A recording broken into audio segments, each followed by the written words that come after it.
This step comes in the wake of two attacks on ballot drop boxes in Washington and Oregon earlier this week. The Secretary's office says there's no reason to believe someone would be planning a similar attack here in Connecticut, but says this step was taken as an immediate response to reinforce the safety and security of our votes here. These fire suppressors are designed for easy installation and can be mounted inside absentee ballot drop boxes to offer an additional layer of protection. Some town clerks I spoke with this afternoon, though, said they had yet to receive the equipment.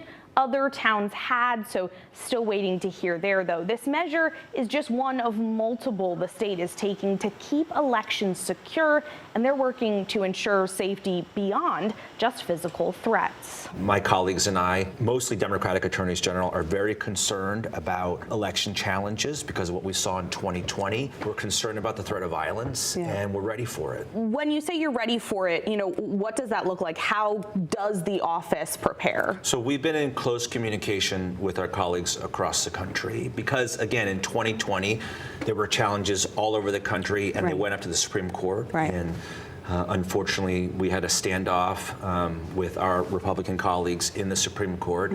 Thankfully, the U.S. Supreme Court did the right thing in that moment. They basically dismissed the case and held the union together. And what they said and confirmed is what we all know, which is elections are safe, they have integrity, and they're reliable, and they're accurate in this country. And we want to make sure that that continues to be the case.